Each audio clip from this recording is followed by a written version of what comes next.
telu, due, ije, palus, nampara.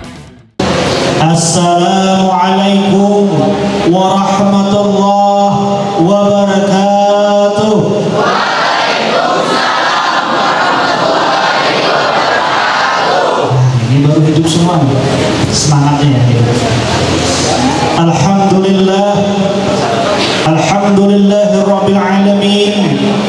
Assalatu wassalamu ala asyrafil anbiya'i wal mursalin sayyidina wa maulana Muhammadin wa ala alihi wa sahbihi wa barik wa sallim ajma'in. Rabbi shrah li sadri wa yassir li amri wa hlul 'uqdatam min lisani yafqahu qawli. Allahumma salli wa sallim ala sayyidina Muhammad fil awwalin wa salli wa sallim ala sayyidina Muhammad fil akhirin sahabati Rasulillah sallallahu alaihi wasallam. Amma ba'd. Alhamdulillah, segala puji bagi Allah yang telah memberikan kesempatan kepada kita, yang telah memberi kita anugerah umur, yang telah memberi kita anugerah kesehatan, yang telah memberi anugerah kita keselamatan, hingga pada hari ini dengan karunia tersebut kita berkumpul di ruangan ini bersama-sama untuk mentakzimkan Nabi Muhammad sallallahu alaihi wasallam, untuk memperingati suatu peringatan yang luar biasa terjadi, yaitu Isra Mi'raj Nabi besar Muhammad sallallahu alaihi wasallam. Salawat dan salam senantiasa tercurah kepada junjungan kita Nabi Muhammad sallallahu alaihi wasallam beserta sahabat, kerabat beliau hingga yaumil kiamah. Yang ulun hormati dan banggakan Kepala Sekolah SMK 1 Negeri Kuala Kapuas atau yang mewakili, yang ulun hormati Ibu Ketua Komite, yang ulun hormati tamu undangan, Bapak Ibu guru serta staf tenaga pendidik dan kependidikan yang ada di SMK 1 Kuala Kapuas, mobil khusus untuk khina guru kita Pak Ramli. Kita doakan mudah-mudahan sidin sehat walafiat, panjangkan umur, dimudahkan rezeki, dan kayak itu juga kita berada. Serta yang ulun banggakan siswa-siswi, mudah-mudahan pada hari dalam rahmat Allah Subhanahu wa taala. Alhamdulillah, kita pada hari ini bersama-sama memperingati memperingati Isra Mi'raj Nabi Muhammad sallallahu alaihi wasallam. Izin di depan.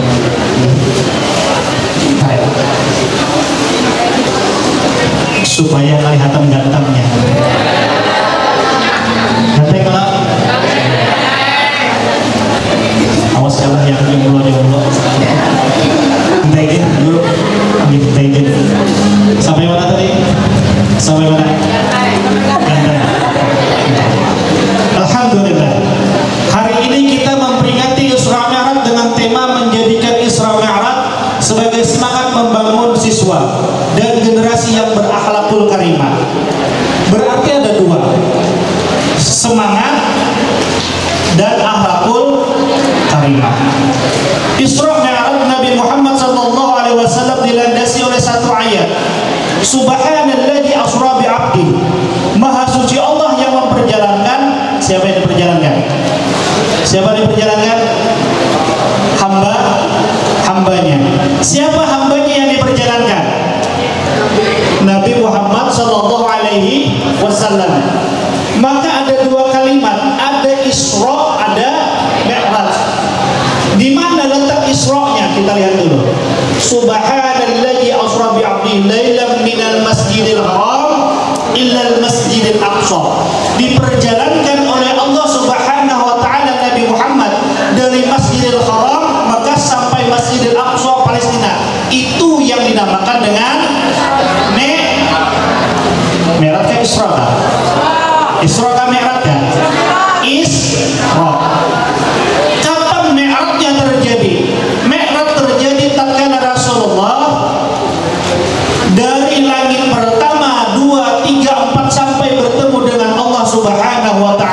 Itu namanya mi'raj. Paham? Paham? Nanti kalau ditanya apa Isra Mi'raj, katanya. Enggak tahu. Enggak penting. Tapi kalau ditanya lagu Korea, apa ya? Apa lagu Korea? Ada? Murah-murah aja kan hafal. Padahal disuruh bujur kan hafal. Pertama kita lihat Isra dulu. Allah Subhanahu wa ta'ala memperjalankan hambanya, berarti Rasulullah tidak berjalan sendiri. Berarti Rasulullah diperjalankan oleh Allah. Logikanya di mana? Antara Mekah dan Masjidil Aqsa atau Masjidil Haram ke Masjidil Aqsa pada waktu itu normal perjalanan 6 bulan kalau tidak ada halangan sampai 1 tahun. 6 bulan sampai 1 tahun. Tapi Rasulullah lailan, sebagian malam. Maka ada yang mengatakan sebagian, ada yang separuh, sepertiga, seperempat, seperdua. Bahkan ada juga yang mengatakan belum lagi tempat duduk tidur Rasulullah itu dingin, Rasulullah sudah kembali. Allahumma shalli ala Sayyidina Muhammad. Kenapa bisa terjadi? Maka inilah bagi orang beriman, bagi yang percaya dengan Rasulullah, bagi percaya dengan Allah, maka bertambah imannya, bertambah kepercayaannya kepada Allah, bertambah kepercayaannya kepada Rasulullah. Tapi ingat anak-anak sekalian, bagi orang yang tidak percaya dengan perjalanan Rasulullah, mana mungkin, mustahil bin mustahal. Tidak ada logikanya Masjidil Haram ke Masjidil Aqsa cuma ditempuh sebagian malam, nggak masuk akal. Sekarang teori sederhana saja. Dulu, ini bapak-bapaknya ini kamu jawab, Kapuas Palangkaraya dulu berapa jam Pak? Dulu 6 jam. Sehari semalam berapa? Belum lagi kandas. Sehari, percaya. Pada waktu itu, kalau dikatakan Palangkaraya Kapuas Palangkaraya cuma 3 jam, percaya nggak? Percaya nggak? Percaya Pak? Nggak percaya. Ada yang mengatakan dulu katanya Kapuas Palangkaraya cuma 3 jam, nggak ada yang percaya. Pasti yang mengatakan bohong. Tapi kalau sekarang Kapuas Palangkaraya 3 jam bahkan 2 jam setengah, percaya apa tidak? Percaya apa tidak? Percaya. Kenapa? Karena ada Allah di situ yang mempermainkan teknologi. Bukan orangnya yang hebat, tetapi Allahnya yang menganugerahkan ilmu pengetahuan kepada hambanya. Begitu juga Rasulullah. Maka bagi yang beriman bertambah beriman, bagi yang tidak beriman maka bertambah kekafirannya kepada Allah Subhanahu wa ta'ala. Percaya kan? Nanti kalau kamu belajar fisika, ada itu teori cahaya, kecepatan cahaya, kedekatan dengan planet-planet, itu bisa dihitung secara matematika, bisa dihitung secara fisika, ada perhitungannya, dan itu tidak akan mustahil terjadi, tetapi sangat mungkin dan pasti sudah mungkin karena sudah terjadi. Ini pegangan kita dulu, bahwa Isra Mi'raj benar-benar terjadi, perjalanan Rasulullah benar-benar terjadi. Baik, itu kita pegang. Selanjutnya yang kedua, kenapa Rasulullah di-Isra dan Mi'rajkan oleh Allah? Pertama, peristiwa yang menimpa Rasulullah. Pada waktu itu paman beliau telah dipanggil oleh Allah Subhanahu wa ta'ala. Pukulan berat bagi Rasulullah yang mendukung dakwah beliau, yang menyokong kegiatan beliau, yang melindungi beliau telah dipanggil oleh Allah Subhanahu wa ta'ala. Sedih hati Rasulullah. Tidak berselang berapa lama istri tercinta Rasulullah meninggal. Saking diperlukannya sokongan, saking diperlukannya semangat dari pasangan hidup, tetapi diambil oleh Allah. Maka bertubi-tubi derita yang diterima oleh Rasulullah. Belum lagi dari orang-orang Quraisy yang mengusir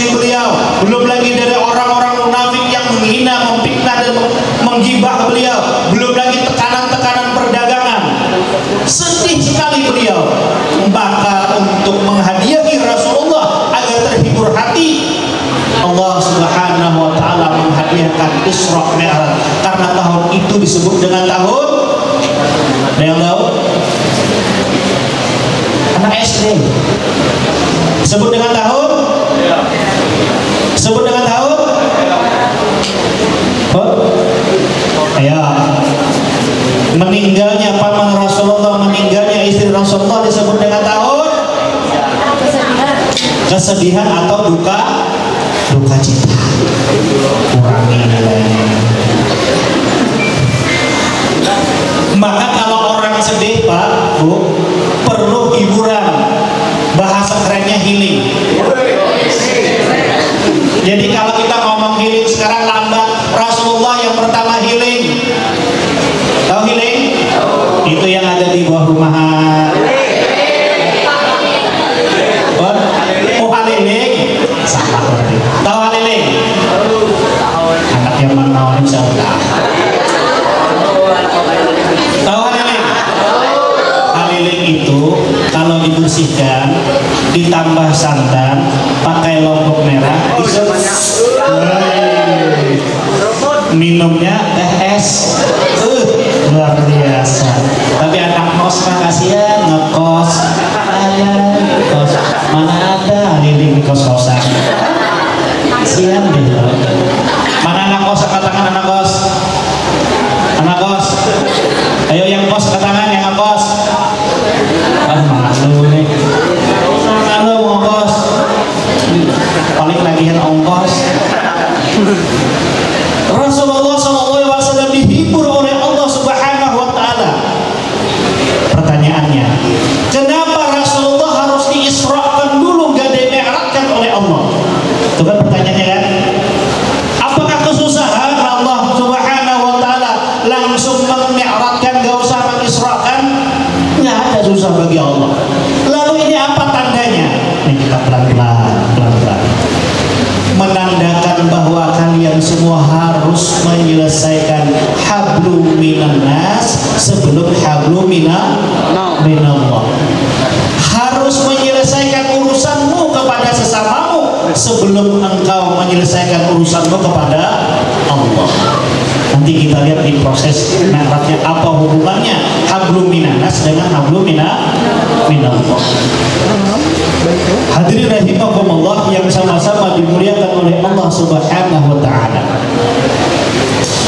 Rasulullah sallallahu alaihi wasallam tatkala diisrakan oleh Allah atau di-mi'raj, Isra Mi'raj oleh Allah, perlu kita ketahui maka Rasulullah sallallahu alaihi wasallam sebelum diperjalankan dibedah dada beliau, dibersihkan hati beliau, diisi oleh malaikat Jibril alaihissalam beberapa hal. Pertama, diisi hati beliau dengan Islam, diisi dengan Islam. Kenapa harus diisi dengan Islam? Maka Rasulullah SAW mengisyaratkan kepada kita, al-afdal Islam, sebaik-baiknya orang Islam, sebagus-bagusnya orang Islam, wassalaman, yang selamat daripada lisani wa yadaihi, daripada lisan dan tangannya, kata Rasulullah. Maka sebaik-baiknya orang Islam, kata Rasulullah, yaitu orang lain yang selamat daripada mulutnya dan tangan, itu orang Islam. Makanya Rasulullah diisi dada beliau dengan Islam supaya apa? Supaya beliau ini menjadi suri tauladan yang benar-benar menjadi tauladan bagi umat Islam. Kenapa kita harus selamat daripada mulut-mulut? Nih mulut, tahu mulut? Tahu mulut? Tahu lidah? Itu tidak bertulang, tapi bisa meninggalkan bekas luka sampai ke liang kubur. Lidah, coba pegang lidahnya, ada gak yang bertulang? Dia tidak menyentuh, tapi lukanya lebih parah daripada yang tersentuh. Dia tidak tajam, tetapi bisa melebihi 1000 pedang. Lidahmu nak jaga. Ketika kamu menghujat temannya, ketika kamu membuli temanmu dengan berbagai keadaan, itulah lidahmu sahur. Kemudian Rasulullah SAW selain diisi dengan Islam, yang kedua, apa diisi di dada Rasulullah? Bukan tambah hebat, bukan tambah hebat, tapi tambah menyengsarakan orang lain. Selanjutnya, ditambahkan hikmah di dada Rasulullah agar setiap pelajaran-pelajaran yang didapat, setiap ilmu-ilmu yang didapat bisa menjadi pelajaran atau pengalaman yang baik di dalam kehidupan. Stop dulu sampai di situ. Sampai diisi dada Rasulullah. Next, selanjutnya. Perjalanan Rasulullah Sallallahu Alaihi Wasallam dilanjutkan Mi'raj, yaitu menghadap Allah Subhanahu Wa Taala. Dimulai dari Masjidil Aqsa, Rasulullah SAW menjadi imam bagi arwah para anbiya, para nabi, para aulia, para alim ulama, menyaksikan akan kekuasaan Allah, mendatangkan Rasulullah dengan hitungan waktu yang singkat sekali. Bukan minta saksikan Rasulullah ada, tapi Allah berkata, ini hambaku yang kucintai, hambaku yang kusayangi, sekarang ada di Masjidil Aqsa. Dikenalkan kepada arwah para anbiya. Allah memperkenalkan kekuasaannya kepada para anbiya. Allah yang memperjalankan, bukan kita. Coba kita ingat dulu, yang memberikan kita mata siapa? Yang berikan kita tenaga, yang beri penglihatan, pendengaran, yang mengizinkan darah bergerak, semua atas kodrat dan iradat Allah. Maka secara tidak langsung atas izin Allah kalian pun ada di sini. Makanya jangan disia-siakan saat Allah menganugerahkan kalian ilmu, menganugerahkan kalian duduk di suatu majelis, berenai. Nanti kalian akan dikumpulkan bersama orang-orang di majelis ini juga yang akan bersama dengan Rasulullah di dalam surganya Allah. Tuh, lanjut. Tatkala Rasulullah naik ke langit pertama, bertemu dengan siapa? Bertemu dengan siapa? Nabi Adam alaihi salam. Disinilah mulai kesedihan Rasulullah. Disinilah mulai Rasulullah menangis. Kenapa? Setiap Nabi Adam menengok ke kanan, beliau tertawa, senyum, senang sekali. Tapi setiap beliau menengok ke kiri, menangis. Bertanya Rasulullah, ya Nabi Adam alaihi salam, apa gerangan yang bila engkau menengok sebelah kanan senyum, nengok sebelah kiri engkau menangis? Apa kata Nabi Adam? Aku senang ya Rasulullah tatkala menengok sebelah kanan, umatku dan umatmu banyak yang masuk surga, senang mereka di dalam surga. Tapi tatkala aku menengok sebelah kiri, banyak umatku yang masuk ke dalam neraka. Nangis Rasulullah.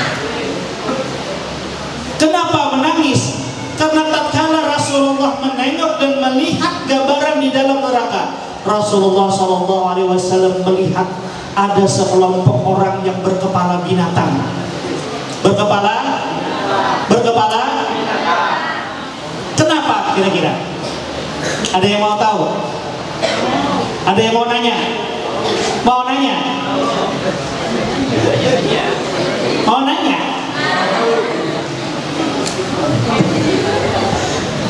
Bertanya-tanya? Mau dijawab? Mau dijawab? Kepo ternyata di sini orang. Lalu berkata Jibril alaihi salam, ya Rasulullah, tahukah engkau sebagian umatmu yang berkepala binatang tersebut, mereka adalah umatmu, anak-anak yang durhaka kepada orang tuanya. Tuh. Nih.